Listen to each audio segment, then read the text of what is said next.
this is where I think is the biggest sort of question mark I have about this campaign and sort of certainly the Biden campaign strategy, which is they seem to be leaning into democracy and the threat to democracy that Trump presents more so than the economy.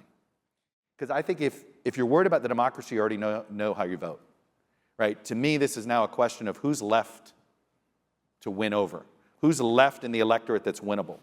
The democracy voters are there, because if you're almost if you're worried about the democracy, then you're probably following political news more. You're constantly keeping up. I don't know if you need the persuasion. Yeah. Where if you're sort of in the sort of dispassionate middle or not paying attention, you're just trying to live your life. And what's in front of you? Cost of living. We were under the illusion that people paid for news. They never have paid for news. What news was at its height, and the newspaper industry, which also lifted us up, we were one entity. What we were at our height was we were a utility in people's lives.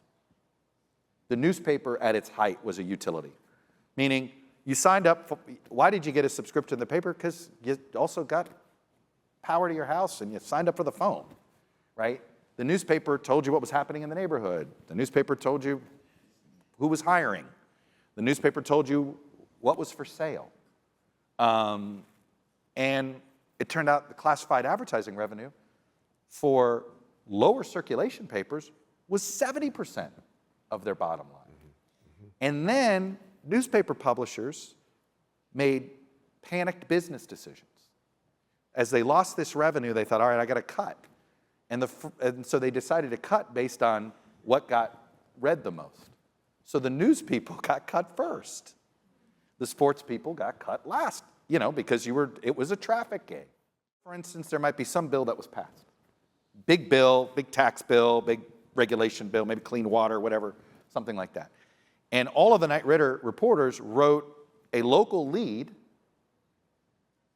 for their paper so that people in Kansas City could get, they were at the Kansas City Star, they were finding out how their senators and their member of Congress voted. Right. And as sort of the internet came along, we were looking for, we only need one version of that story. Well, then we started disconnecting national news from local news. We stopped reporting on the national happenings through the prism of your local representative.